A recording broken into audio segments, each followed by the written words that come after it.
I moved the screen down right before I opened up. That's why it's better.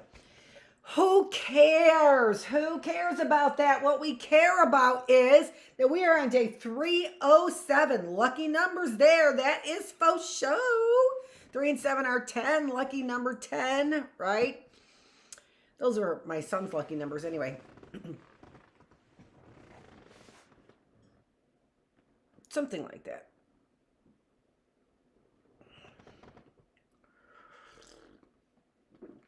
They crossed over with mine. 17. February 4th, 307 day.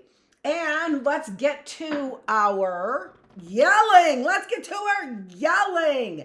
First thing I want to yell about is the person who came in there and told him not to sell me anything over at the computer place. That he's what? What are you, FBI? You're full of SHIT.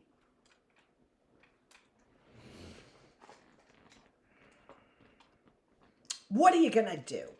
They're not all home runs. You know what? Look at these. These are home runs. I forgot about these because they're sitting there now as a little placement, and I love them. This is a guy's tablet, isn't it? It totally is. And this can be a guy or a gal's tablet for sure. For sure. It just is for sure. Can't find any of those smaller snaps that are, I could, ding, ding, ding in. I need those smaller snaps because I think I want to snap one of those shut, the ladies one. But maybe not. I don't know. Mine closes with the pen, right? Anyway, Bookless Classroom. We're giving you a little DIY lesson. That's what we're doing. Think about it.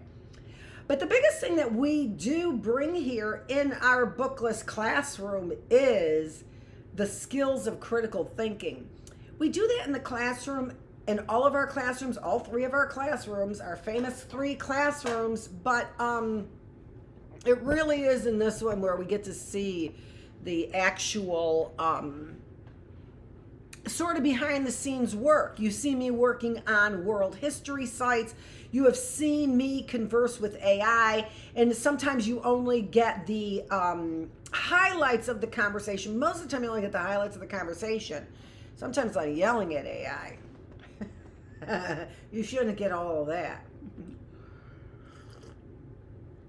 But in the end, you hear the same thing time and time again.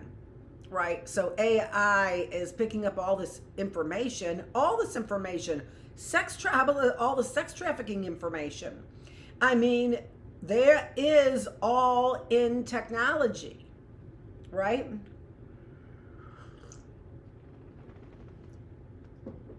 I don't know.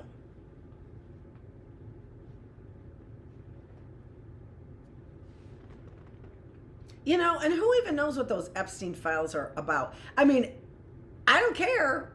I just know that there hasn't been one bit of truth anywhere, so I don't know why people would think there's any one bit of truth in those Epstein files either. I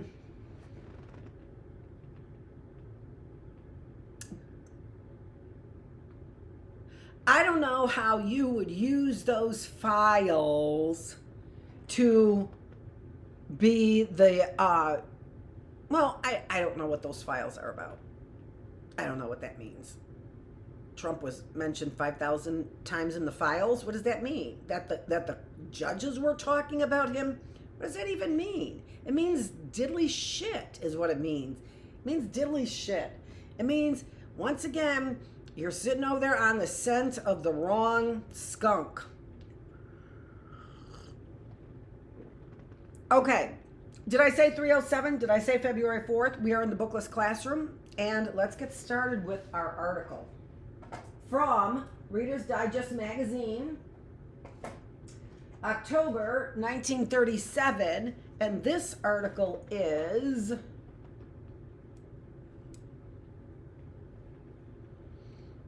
The People's Big Stick. Now, I told you yesterday, I'm sure you all remember, because you just told all of my words fast and true, so much so that you actually are critiquing my laughter and characterizing my laughter and putting personality on my laughter. Seriously? Because it's the best part of me, baby. Okay. Not really. Not the best. Close. Okay. And that's for you.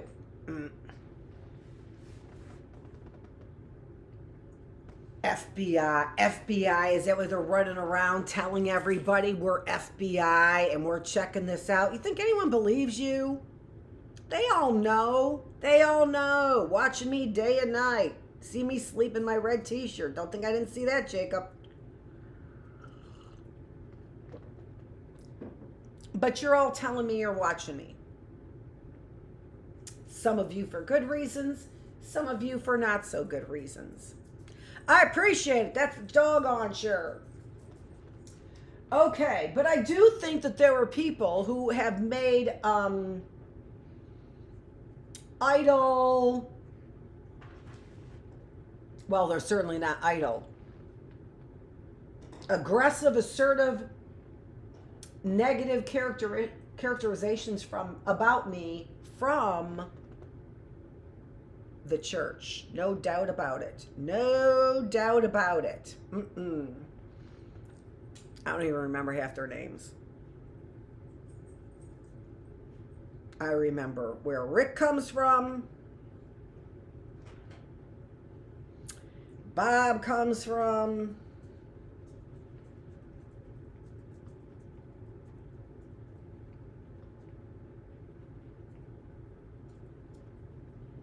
Carol.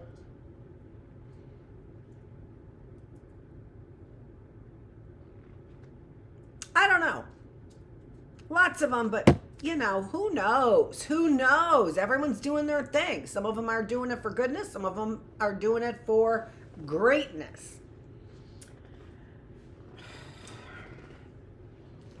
Let's get her going.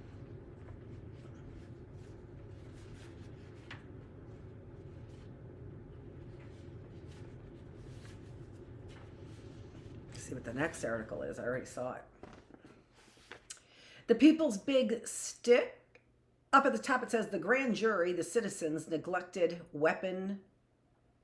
The grand jury, the citizens neglected weapon against crime. That's interesting to me because it seems to me they're a weapon all of their own. They're a branch. And they have weaponized the justice system, for sure. Just like they have weaponized the pharmaceutical and health industry. They are weaponizing everything. Everything. Gee, it. And what I mean by that are institutions. That's what I mean. They're weaponizing our institutions. Take that, you MFer over there, acting like you're some FBI freak. When you're just simply the mating call for Andrea Fields. Or her son, or something like that. Or both. Who said that? Jesus. Shut up, lighting people. You're going to get me in trouble. Okay. So I find that to be very interesting since I've been making so many comments about our Supreme Court and our justice system. This is talking about the grand jury. So whether or not something is going to end up, a big case is going to actually have enough evidence to be a big case, right? So let's look at it. This is adapted from the New Republic, and it is by J.C. Furness. Lucky Luciano was put behind bars for the rest of his life because he was czar of New York's vice racket. The power that put him there, along with 100 other racketeers, was that docile old juridical, that's what it is, juridical wheelhorse, the grand jury. The notable fact is this: the substantial citizens of practically every community in the United States legally have a weapon with which to attack civic corruption in any form as effectively as was done in New York. For the famous Dewey, prosecution was initiated not by an elected public official, but by a group of independent citizens, among them 8 merchants, 3 bankers, 3 insurance men, 2 manufacturers, a warehouse man, a butcher, and an engineer, acting under powers as old as common law and as fundamental as freedom of speech. Okay, now I don't know about this famous, and I probably should have looked it up, but this isn't the course in this, but we should. And in fact, no, I do think I looked it up, and I don't think I came up. Well, that's a big lie. I don't know. I'm not sure. So let's do it. Let's just... What the hell is she talking about?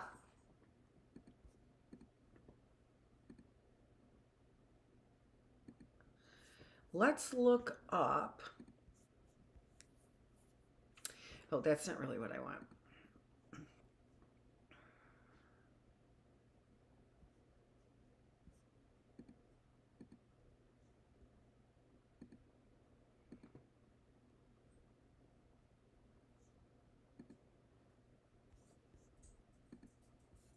Okay, this is what I want.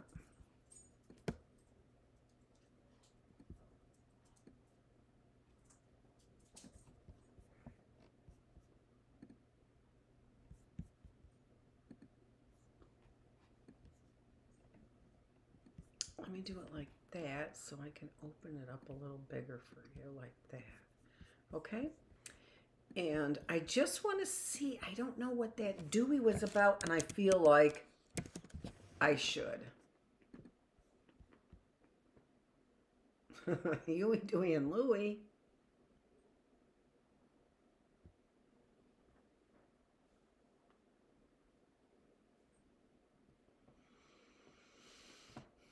Want to check it out?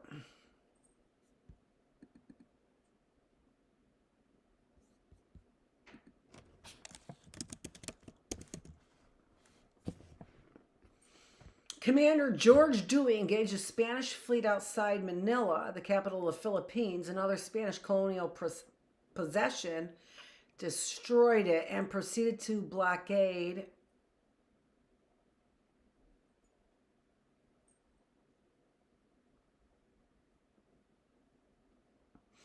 They saw divine providence in Dewey's victory at Manila. So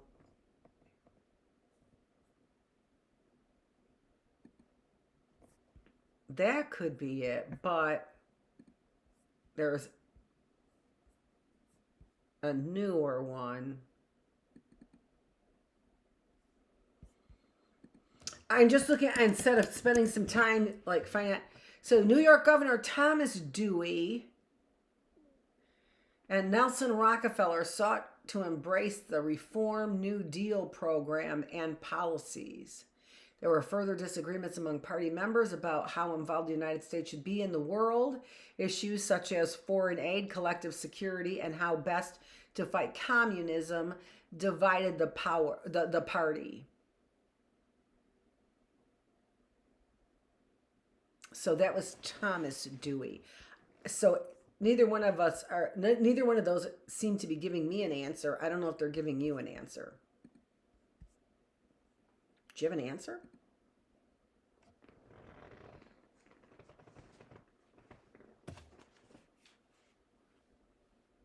So on this grand jury was 8 merchants, 3 bankers, 3 insurance men, 2 manufacturers, a warehouse man, a butcher, and an engineer. That's a lot of diversity. That's a lot of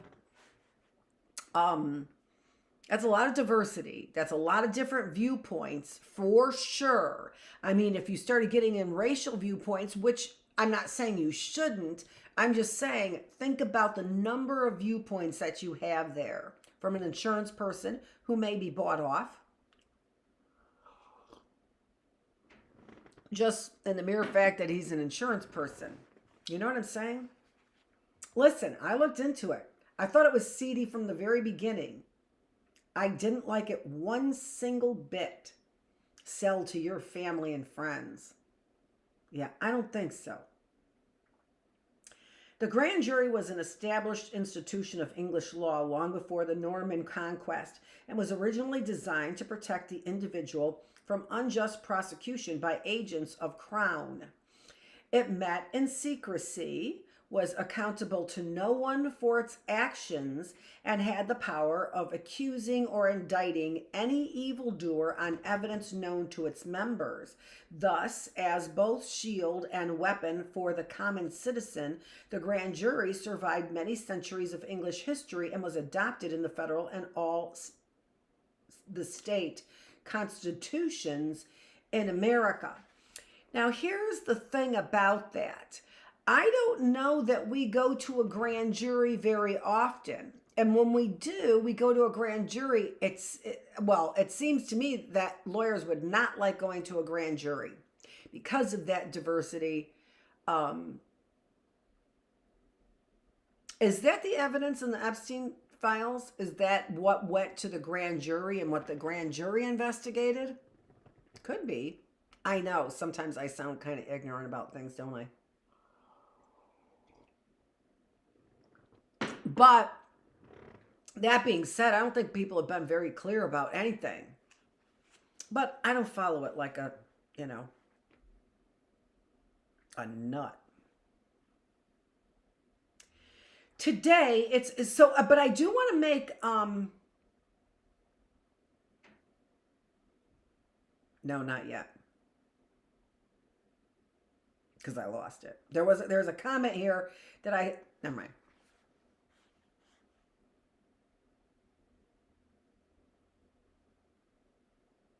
I got it. We're going to be talking about Greece. And what we're going to be talking about is the politics.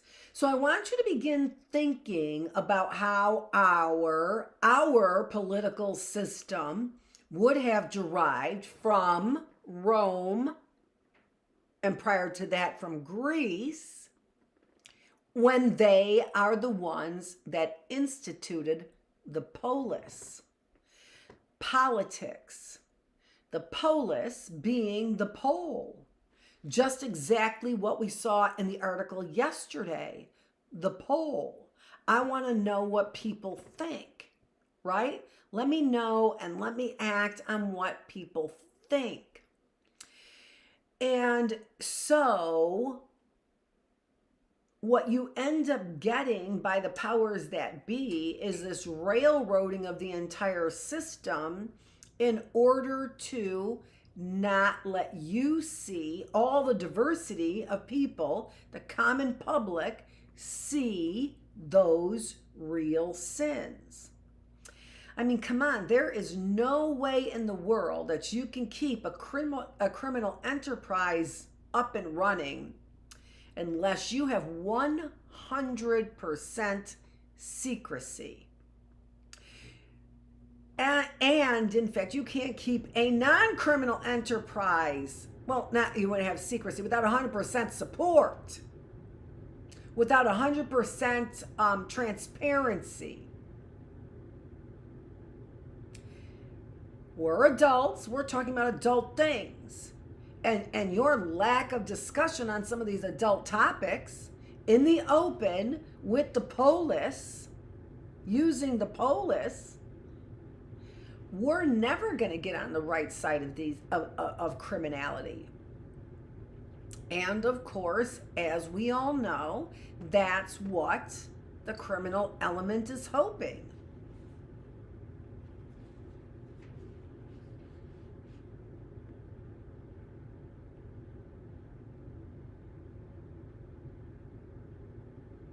Today, its use for the routine indictment of criminals is familiar, but its potential greater function as an independent body of representative citizens inquiring into the condition of their government has been too commonly neglected. This is interesting. I mean, if you wanted to, you could use these same kinds of critical thinking exercises using some old magazine of interest to you and bringing things together. One of the things that we are teaching the most, if I didn't say it, I did say it, is critical thinking in this classroom.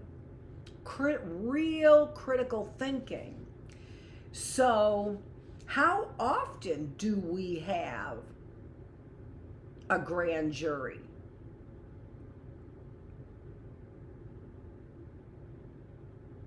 And I don't know.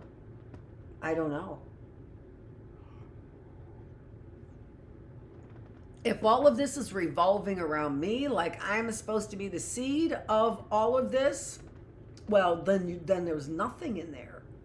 Then there's nothing in there at all. I don't know. We'll see.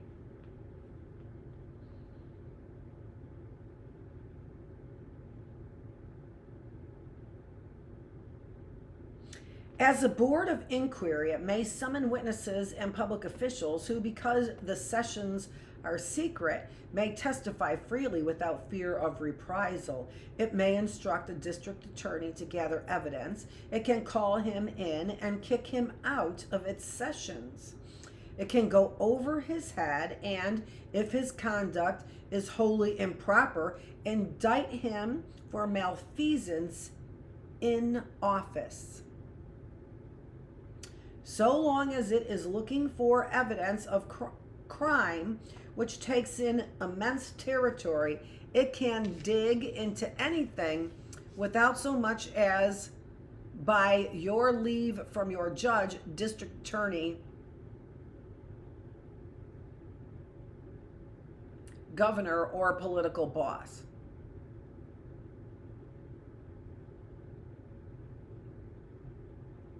I don't understand that phrasing. In this power to conduct general investigation lies the real dynamite of the modern grand jury. Many states, notably California and Georgia, have adopted auditing grand juries which dispense entirely with routine indictment of criminals and which convene automatically every 6 months for the sole purpose of dealing with matters of general welfare. Such a grand jury is fully aware that its job is to dig out incriminating dirt wherever it may be suspected. California's auditing grand juries hire their own independent accountants to go over public records. In Georgia, they also check voting lists and tax assessments. So how long has the grand jury been out? I mean, honest to God, you had all of my hard drives and all of this watching without my knowledge. What do you think you're going to find now that I know that you're watching me?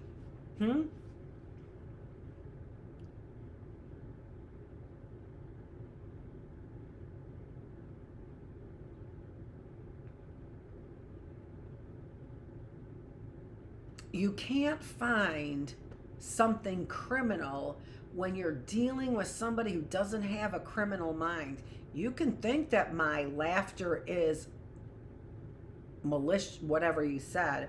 Who cares? You can think that. That's your warped mind.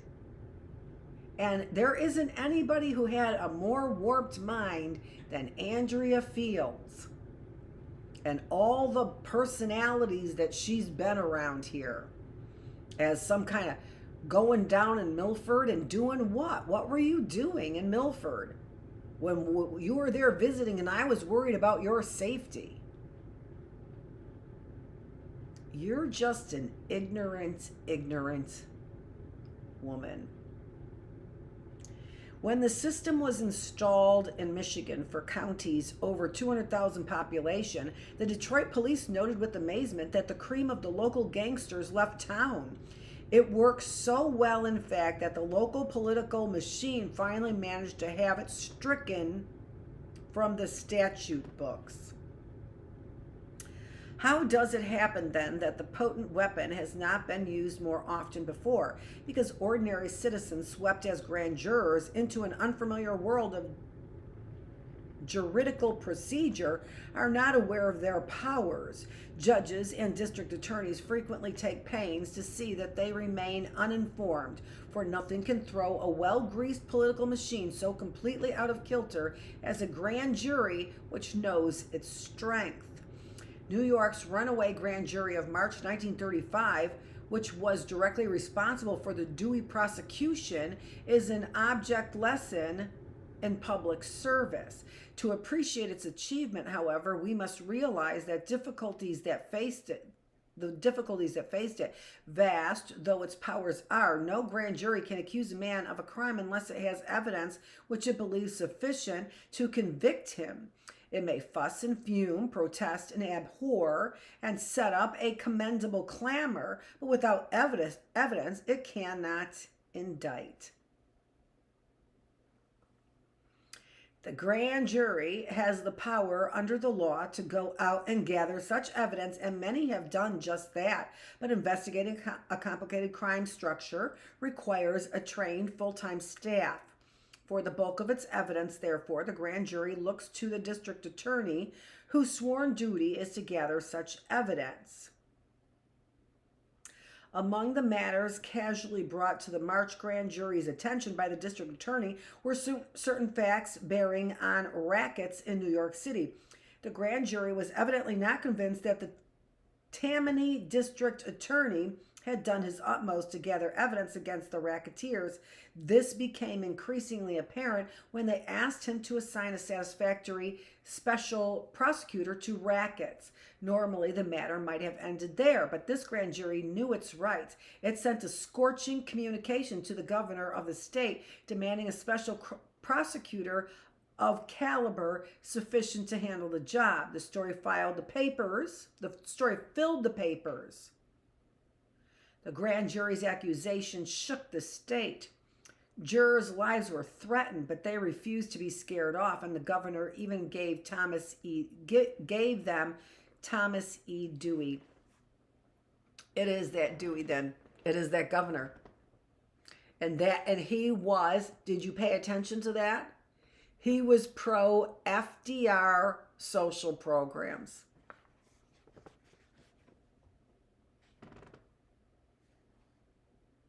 That's interesting. I'm going to have to read more about that Dewey. It's job done. And so see what I started to say as well. So you can copy a certain format here, and your investigation is going to be valuable because your investigation might look at a much greater in-depth look at, for example, our judicial system, why we use the word juridical, and whether or not we are still really employing grand juries who are just simply now under the thumb of the prosecuting attorney. Exactly what it sounds like, right? Oh yeah, we have a grand jury and right under the thumb of the prosecuting attorney. We haven't seen prosecutions here for the Flint disaster. Thanks, grand jury. We haven't seen prosecution for the takeover of Lansing and the threats on our governor's life. We haven't seen prosecution for that. I mean, seriously, WTF.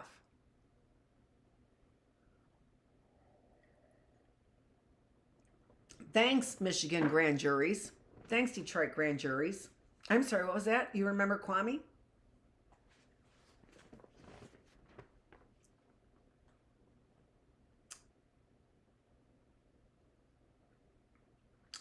Its job done, the March grand jury was dissolved. And Dewey's corps of investigators sat methodically to work. Their findings went to special grand juries, and a procession of the biggest, richest, most vicious, and supposedly invulnerable racketeers in the business of crime started on its way to jail. The grip of fear in which the lords of crime had held the city was broken. The whole thing was started because a group of private citizens serving as a grand jury knew their powers. That they did was no more happenstance. It was the direct result of a movement started back in 1913 when an organization known as the Grand Jury Association of New York County was formed to quote, disseminate knowledge to grand jurors of their duties and obligations. Today, the association exercises national influence and is thoroughly unpopular with all our worst people. Grand jurors are invited to join at the time their names are drawn for service. Its roster includes some of the most important names in the city. It publishes a magazine, The Panel, which has a national circulation, and it conducts an unrelenting campaign to educate jurors to their powers and to keep before the successive grand juries the matters most urgently need attention. The matters the most urgently need attention. That's what that most urgently need attention. You know what I'm thinking here? There's a lot of people here in Michigan who would love to serve on a grand jury in the right way. Not sitting over there sniffing your nose for what you want to happen.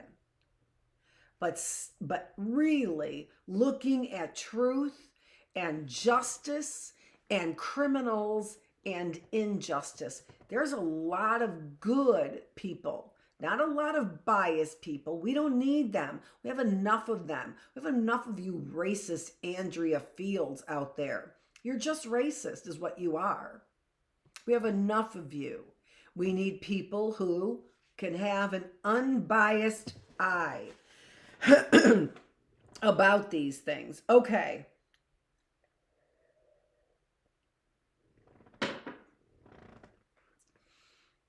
The Grand Jury Association has successfully pioneered in bringing to light such various matters as bail bond reforms, fences for stolen goods, a new courthouse and jail, a central fingerprint bureau, and uniform state felony laws. Oh, really? We have a central fingerprint bureau? Because I know we were talking about a central fingerprint bureau in the 80s and 90s, and that was extraordinary to me. I know it. This is October 1937. That's when our grand jury brought about. Look at how many years, decades of just destroying our judicial system. Thanks, you motherfuckers. And best of all, in the name of democracy, in the name of polis, in the name of what? Tradition. No, in the name of yourself, Andrea.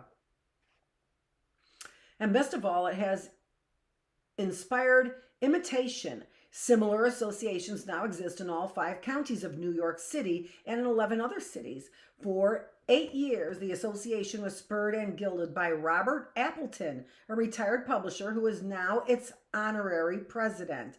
The present head is Lee Thompson Smith, foreman of the famous Runaway Grand Jury.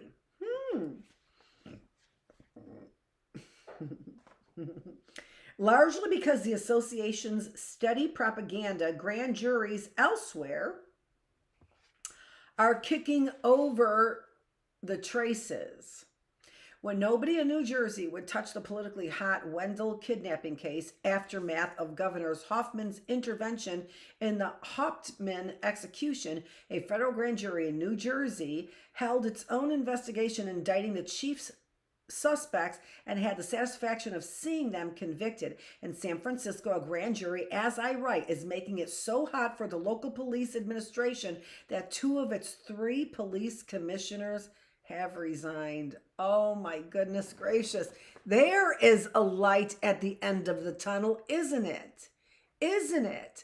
Really making sure that we have people of upstanding integrity on grand juries for all of these major cities. We could start there. That's not that hard. If we're still cleaning up, I pray my boys have got this under control.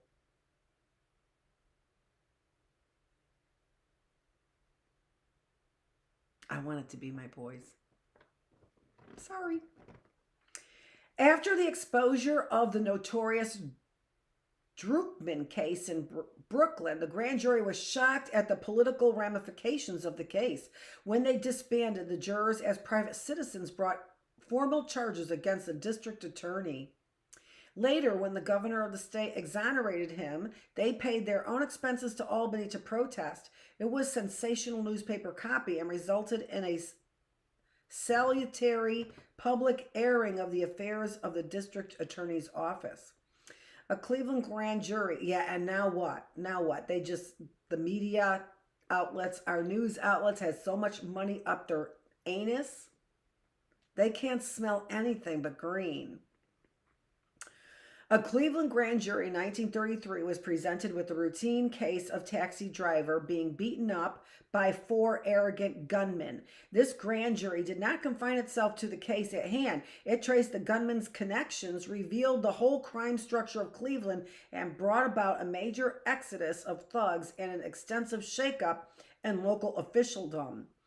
The skeptic might ask if politicians, having succeeded in corrupting the rest of the local government, could not easily rig a grand jury to their liking. In most states, this danger is negligible. In a body of 23 men representing the community's best, you may reach 2 or 3. Your chances of reaching 12 are extremely remote. The method of selecting grand juries varies somewhat from state to state, but that employed in New York is representative enough to serve as an illustration. At their annual meeting, the supervisors of each county prepare a list of 300 names of citizens definitely known to be persons of superior character. I need to be on a grand jury. These names are written on separate slips of paper and deposited in a box when a grand jury is required. 50 names are drawn by the county clerk in the presence of the sheriff and who gives a shit about that guy? And a county, not the person who chose that area for a career, because those people are just thugs in waiting. Sorry, sheriffs, but I told you a number of times about all that criminal activity. You could have been heroes trying to figure out what's going on with sex crime, but you didn't care enough about your kids, and you didn't care enough about your women or your daughters. Same thing. I know, a little redundant, but point needed to be made. The method of selecting grand jurors varies somewhat from state to state, but that employed in New York is representative enough to serve as an illustration. Did we already say this?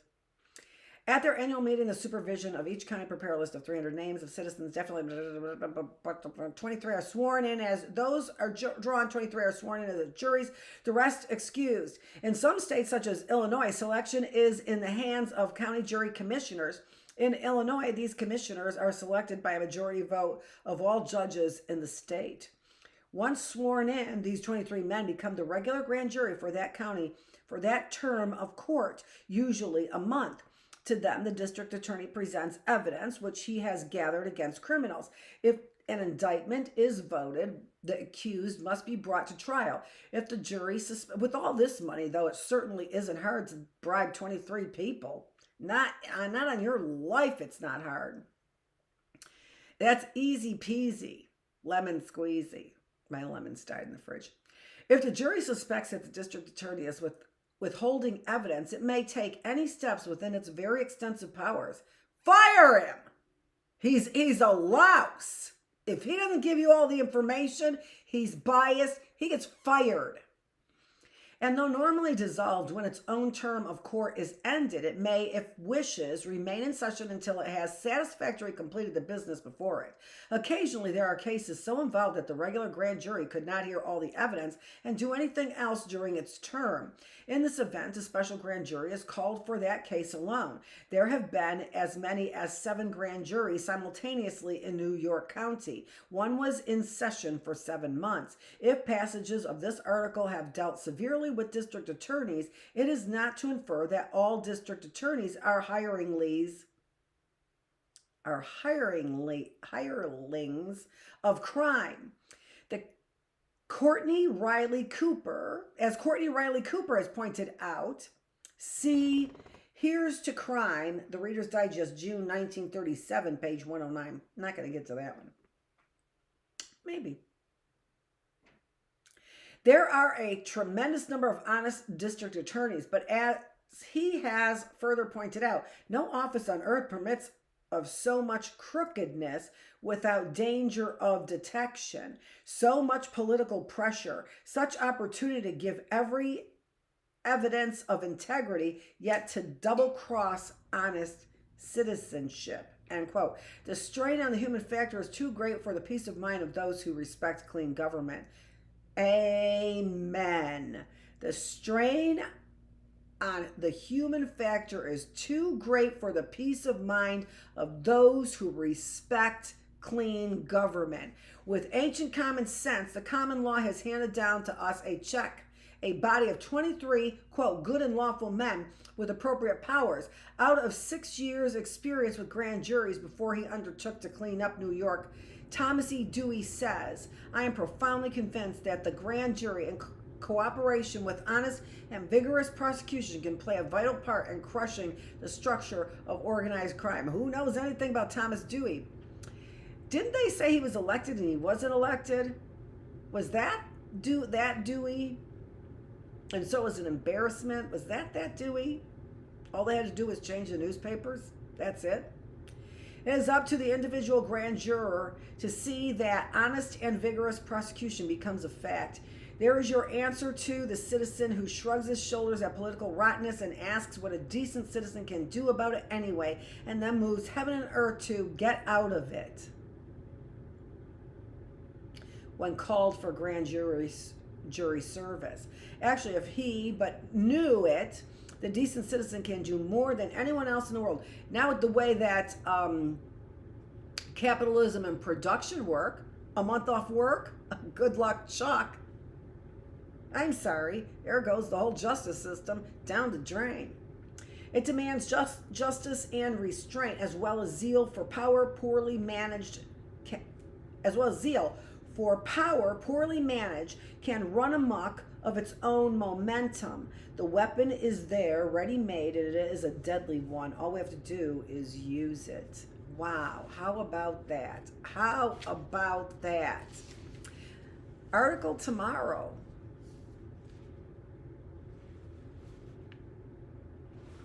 There it is.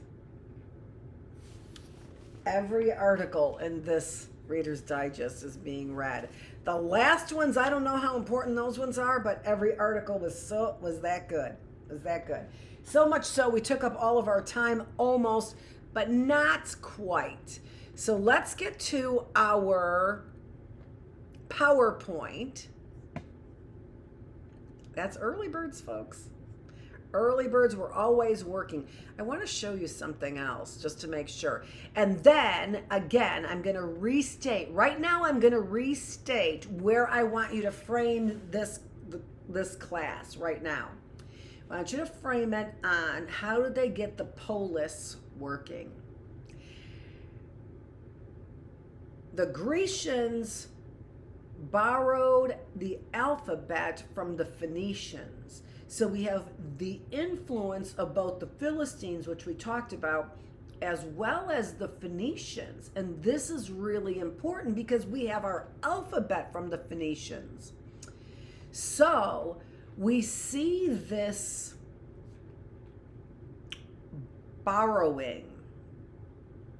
And I want you to listen to this. Now, this is from the period of the Dorians. So we are talking about around 1200 BC, okay? Now, we said the Dorians were the new Greek invaders. I think that that's on my slides. I have to look over my slides a little bit. We're going to do World Heritage. That I know a little bit better than I know history. Yeah, I need some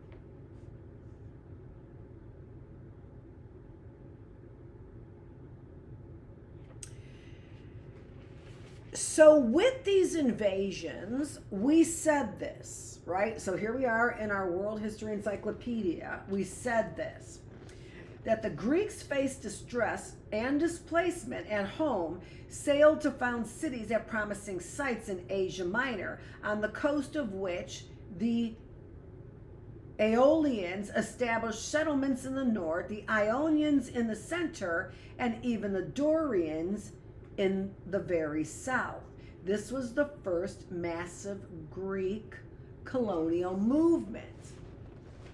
So this is where we get our map.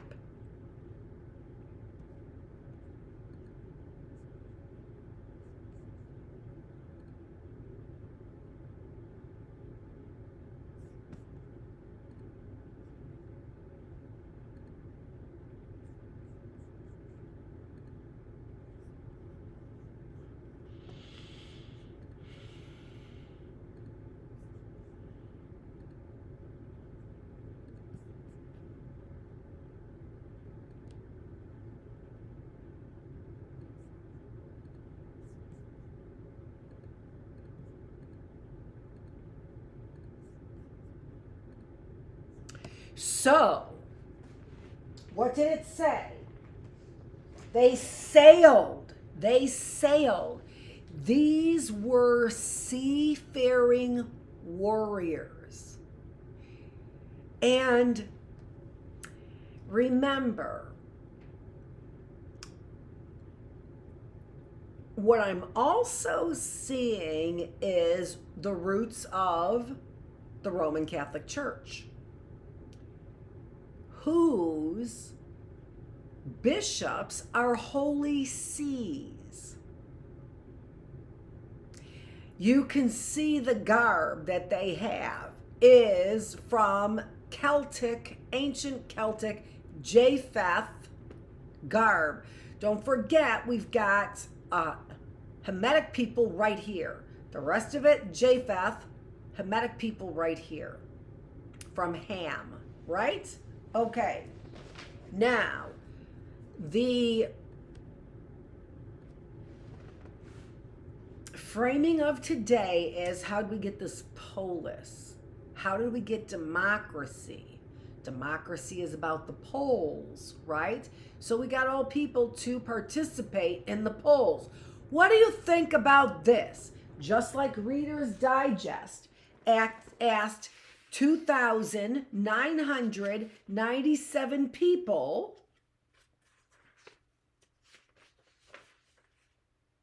what do you live for? What do you live for, sir? Right? Okay, no printed Reader's Digest to poll people. So they did it in the cities, right? Or in the towns. But this is an interesting group of people. These are maritime men. What I meant by this is, are they warriors? Sometimes they are, some of them. But really, as I said, the lovers, not fighters, really goes right here. They were listening to the people. So this is the thing I wanted to read to you.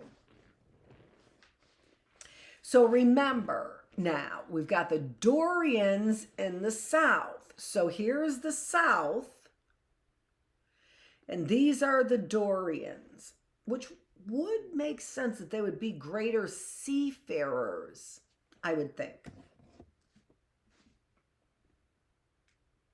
But they all, I'm just saying, maybe later on they didn't. They all started that way. Maybe later on they didn't as much.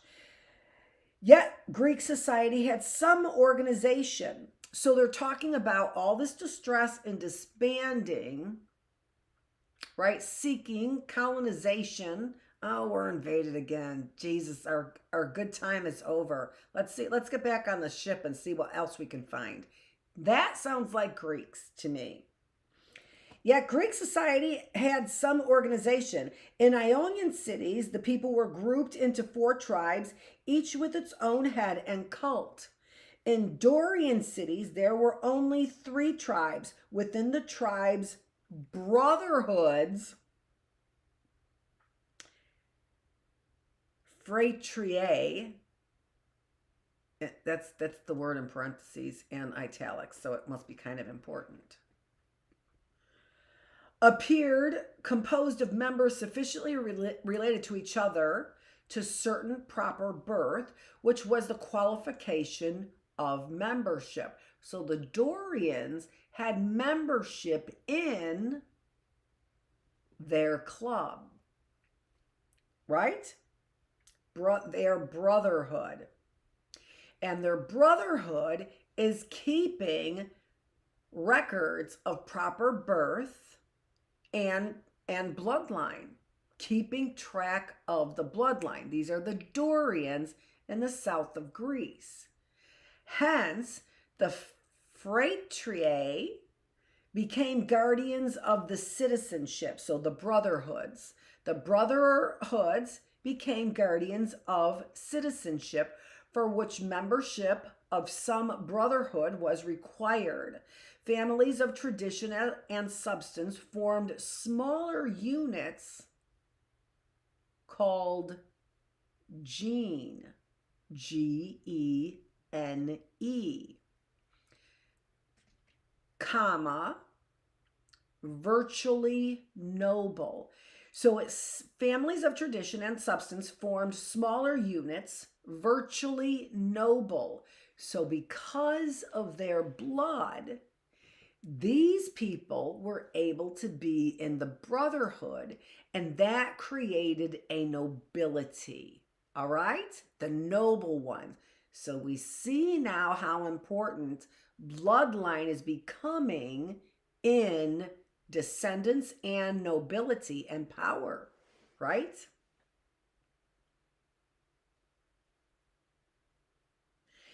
These genes furnished units, which are technically genes. What we know today as genes is what they were doing. They were doing genetic engineering for nobles and kings. These were the Dorians. This is in 1200, now probably 800, closer to 800 BC.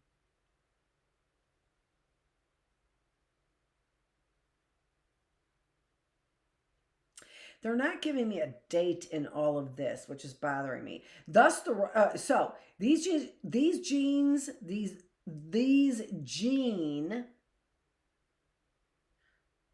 so the units were called gene, Gene. You don't have genes, you have the gene. You have gene. You have a mesh of the units. You have evidence of being part of the noble unit, gene. This is, without a doubt, the ancient history of what we know today as our gene. Undoubtedly. These gene furnish the higher officials oh.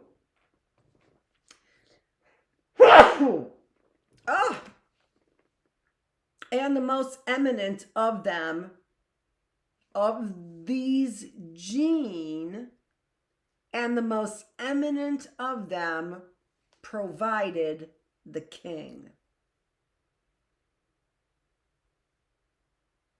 How interesting is that? Wait till we get now to the oracle, the oracle of Delphi. Isn't that what President Trump had his hand on? Which is not the same thing as the oracle at Delphi. So what is this most eminent gene provided to the king? Lesser citizens could attend an assembly, but only heavy armed infantry learned to stand against cavalry. The horse-owning nobles were superior. Thus, the royal powers were far more dependent on community goodwill than were the tight palace bureaucracies of the Mycenaean period.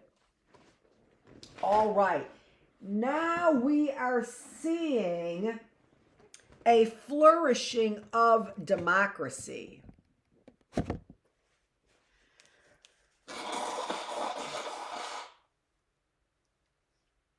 Sorry about that.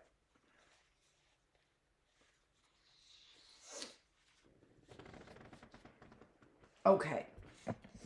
So we are seeing a flourishing of democracy in, first of all, the polis, the units, the genes, but then the dependency on the nobles and the Dorians even more generally for finding and producing this gene. How about that? I find that spectacular in as far as knowledge goes. So here, in the new polis, the way was open for royal powers eventually to be divided and shared by the nobles, and for the other citizens also to participate in the city's management as they already did it in its defense and in its festivals. Well, you sure do get a whole group of people who feel like they are involved in government. And so this is the foundation for democracy here in the Americas, even though our democracy today mirrors none of this, none of it, other than possibly the gene part, right? All white male. Those are the effing genes. And then all these pictures that are here in this book, it's just remarkable. It's remarkable that I'm getting pictures on the internet like this. So here we've already seen the Acropolis in the capital Athens. Here today, as one of our World Heritage Sites, is the Oracle at Delphi. And that is some interesting shit. They also talk about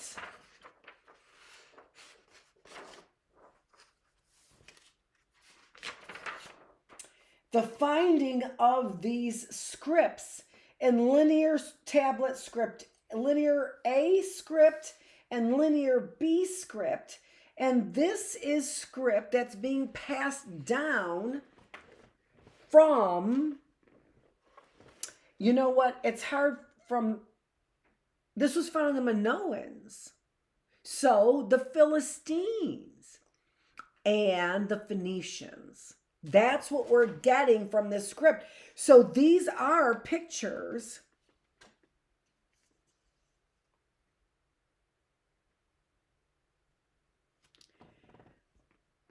let's take a look at some of these.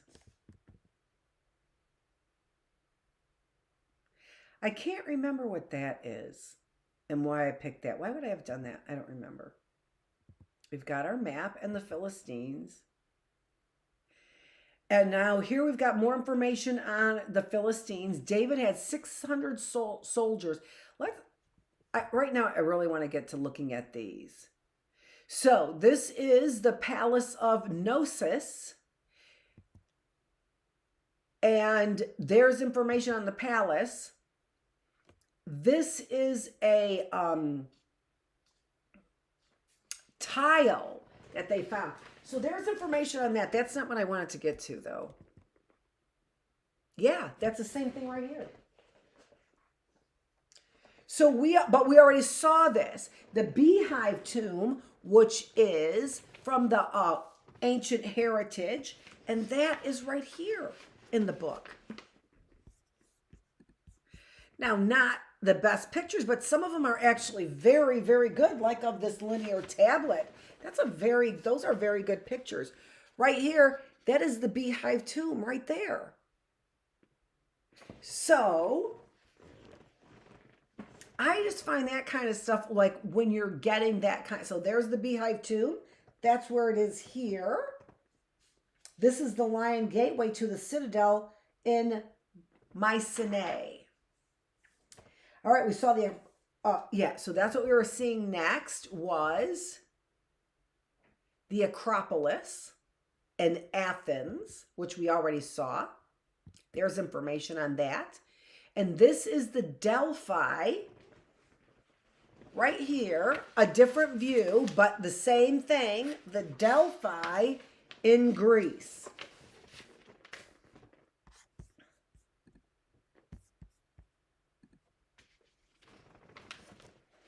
Right here, this one.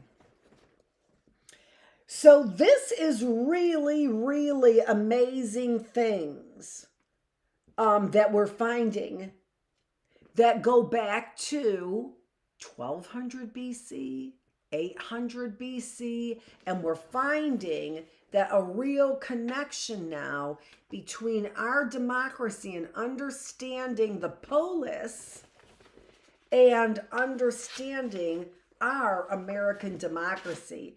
And then it really goes to show you a historic perspective on what we're really destroying.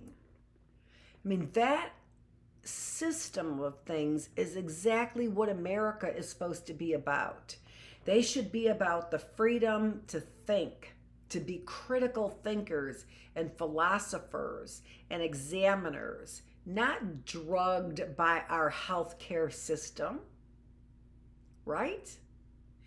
And to know that everybody has a value in trying to make this system work, and that we want to have fun doing it.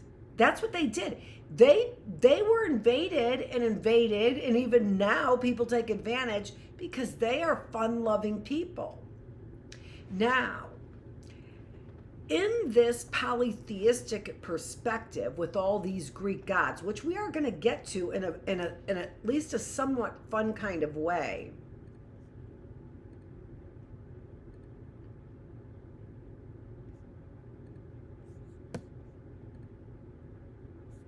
so don't think I haven't been waiting for it, right? With these, but you can see the creativity. It may not be, genius, right? These stories are far from genius, not like Hamlet, right? But it gives us an idea of this kind of fun-loving, trusting nature of the Greeks, right? The fallibility and humanness of their gods, and this sort of less than defensive kind of nature. They were always, but they were seafarers. Also think of that kind of mentality of being a seafarer. We keep getting invaded. Let's go get back on our ship and see what else is out there. Right? So the things in our freedom of expression, they were artisans. They were artists. They used the word artisan. That's a real artist. That's somebody that we respect and find actually in the hierarchy of things above all else. The artisans. They knew how to live. They knew the beauty of life. And that is so far from you Republicans. My son said, don't make it a Republican or Democrat thing. No, it kind of is. It really kind of is. You left all of your traditional values for money and crime. And that's what you did. I mean, he said, this is for Russia. This is about Russia. Really? Because that's not what he said. That's not what the president said. He said this is about oil. That's what he said Venezuela was about. He said it was about oil. He didn't say it was about Russia. So you can color this some way to make him look like a hero. But I told you the truth. That was the truth. I mean, stop hiding it at the very least. Now are you going to let them get away with it? That's the big fucking question. Just like the sex trafficking. Now you've got what you've been asking for. Are you going to let them get away with it? Or is there nothing there like you thought it was and you're going to turn it into something else? Hot media potato. This is Dr. Annette Feravich. We have been here for our hour plus on February 4th in the Bookless classroom. So we are always sort of laying the foundation for this bigger idea of thought. We know we're going into Western thought, so we really want to know the roots of that Western thought.